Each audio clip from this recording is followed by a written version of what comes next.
Hi guys, James from DBG here, and it's time for a bit of an unboxing. As you can see, it's the Second World War again, and these guys will be for bolt action, but they're from a different company, a company I haven't actually done any miniatures from before, but I have heard a lot about, and most of it has been pretty positive.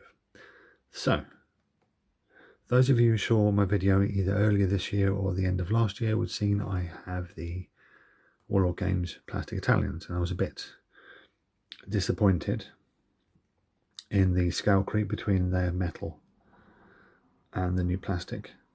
It's a bit chunky. And then these guys were actually announced first, which sort of pushed Warlord Games into launching their Italians quicker, which was kind of good. But yeah, so we're going to be unboxing these, and then we're going to do a little bit of comparison, because I do have some of my plastic Italians and the metal Italians I have. So we can do a bit of a size comparison to see if the scales match up or anything. I think the sculpts are going to be just different enough that I won't be able to use these in the same force. But I have a plan, and yeah, we'll see. We'll see the size differences, because they may be able to be used in the same force if I use them as a different unit type. That's what I'm looking for, unit type. So without further ado, let's crack this box open. Actually, I already have cracked it open. I've had a sneak peek inside, and they do look nice. They do look really nice. Anyway, so as you can see, these are from Wargames Atlantic. They are based in the United States. They have many different ranges going. There's fantasy, there's historical, both Second World War, First World War, and there's loads. Sort of Dark Age stuff. Oh, there's loads. There's just loads. And as you can see in the box, we have a nice picture of the completed miniatures, all in their Italian green-grey. A lovely piece of artwork by Peter Dennis, who is an amazing artist. And then we pop round the back, and then you can see we've got images of the Italians in Africa, and you can do Alpini and Bersaglieri as well, which is something you cannot do with the Warlord Games ones. You can only do the steel helmets, the tropical hats, or the black shirts. So, as I said, I've already cracked this box open, just have a quick sneak peek. So let's pull out all these sprues. Pop that to one side. That rattling you can hear, one of the heads did pop off, but it's fine. So as you can see, we have 1, 2, 3, 4, 5 big sprues and 2 little sprues. So we don't need all of them. So we're just going to do one of each. Let's start with the little sprue. Now the little sprue is there's some accessories on here, and there's your officer body, and there's also, which I think is very cool, a medium machine gun, which comes complete with tripod.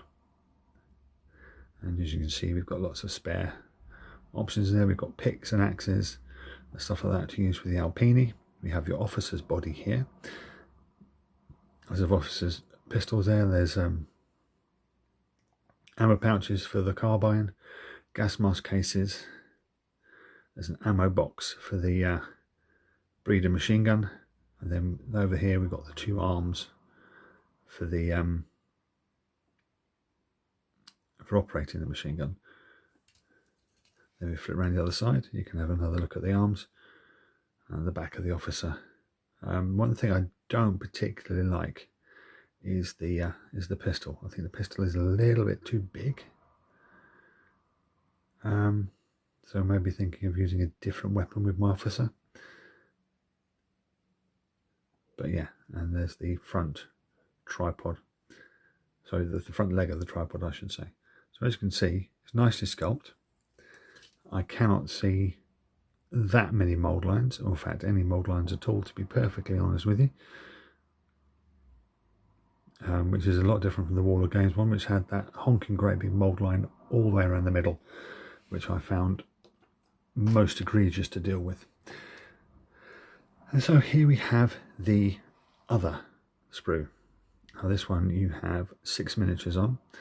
So all in all, this box will give you 32 miniatures with the options to build 2 officers, 2 medium machine guns, and then the rest will be your infantry. So if my mathematics is correct, if you're using Warlord Games basing, that's 8 miniatures for your officers and machine guns, and then 3 8-man infantry sections. Anyway, so let's have a look at these models. So there we go.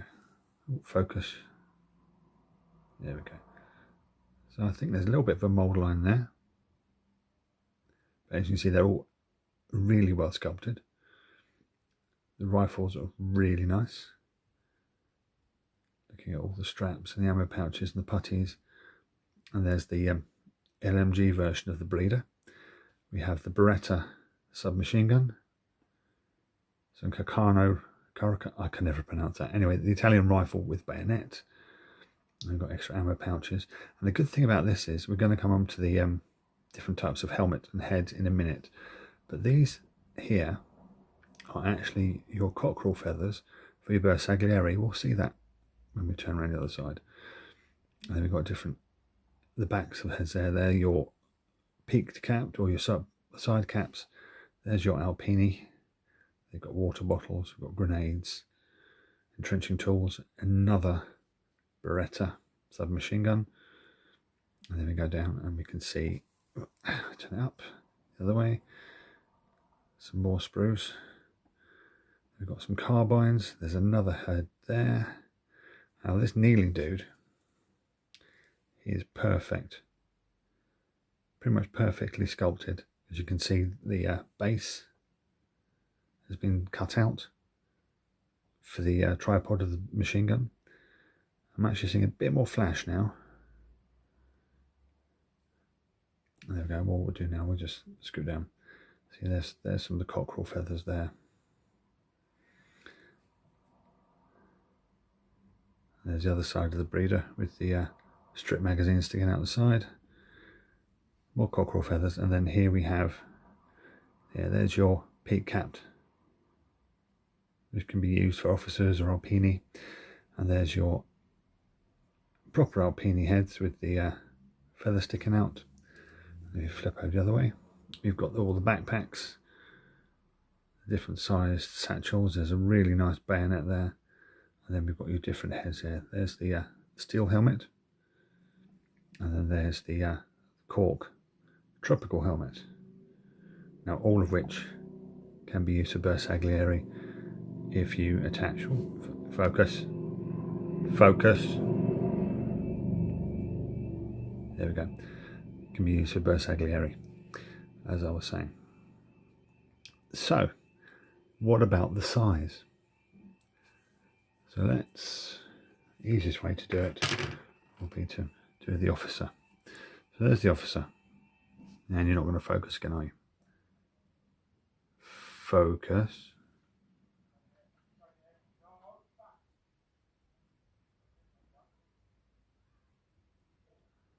There we go, we're all focused. So there's the officer. Obviously you're going to have to bear in mind they're not built. I was going to build some, but I haven't got the space. And there is another slight problem. This kit does not come with bases. So I went through my boxes and I found enough bases to scrape through, but there are different, same manufacturer but different sizes, not different sizes. Some have lips and some are just plain flat bases. So I've had to order some more bases, which is slightly annoying. But anyway, so there is your Wargames Atlantic. And then here is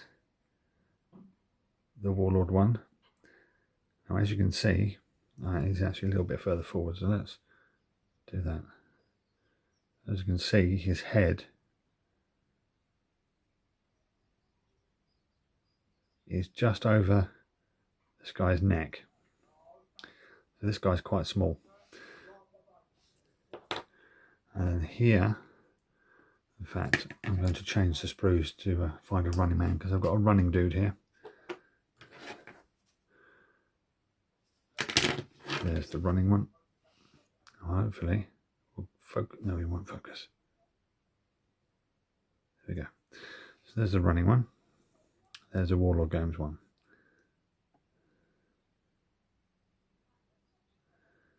Now there is, the Warlord Games ones are definitely chunkier. I even think the new plastic ones are slightly bigger. Obviously I'm not 100% sure because I haven't built any. But the Warlord Games ones are definitely a touch more hench. Yeah. So if you're thinking of getting both boxes and putting them together in the same force, I don't think it's possible. I mean, if you don't mind that, then away you go. But I do mind that. And so my Warlord Games ones are going to be a separate small force. And then I'll use the Wargames Atlantic ones as a different force. So it means I can do one possibly based on the Eastern Front, which would be nice, and one based in North Africa or something like that. I don't know. We'll think about that. But basically I can do one in green grey and one in desert sand. So that'll be cool. I think I'm going to do these guys in desert because of the amount of equipment we get. And there's a nice list in, I think it's a Western Desert campaign book. That means you can have a couple of medium machine guns, because I'm very keen on using as many options as possible across all the sprues available in boxes. And talking about sprues and options and things, I don't know if you can see, but on this, each arm is labelled with a letter and a number, and it corresponds with obviously its counterpart. So we have this one here. Oh, here is E1, and then if we look along here, you'll find E1, and then they'll go together. So that's easily done. So there's no need for instructions. You just need to pay attention to the sprue. So all in all, I'm actually really impressed with these. I was at the same time, focus, there we go, going to get the Panzer sets. Now that I've seen these in the flesh, and they're not as thin as the pictures do sort of suggest. So in real life, they're not as thin, which is very cool. I'm going to get some Panzer, and so I can do some Normandy-based Germans as well. But that's a project later, much later down the line. I don't think Wargames Atlantic is going to go anywhere, because their stuff is actually rather good. So let me know what you guys think in the comments below. What's your impressions of, obviously, the scale creep within Warlord Games? And there seems to be a little bit of scale creep from Warlord Games to Wargames Atlantic. So yeah, let me know what you think. And are you willing to mix and match different companies' miniatures in the same force? Because that's something I'm just not going to do. Anyway, if you're still with me, thank you for watching. Do check out all the links in the descriptions for all the stuff I can ever remember. Our affiliates, the sponsors, Goblin Gaming and Urban Mat. I think it's Urban Mats. I don't know. I can't remember. And all our social media links and everything are down there as well. So if you want to check us out on social media, that would be very cool. We have a 40k tournament coming up in April. Hopefully I'll upload this video before that happens. And as always, stay safe, take care, and I'll catch you guys next time.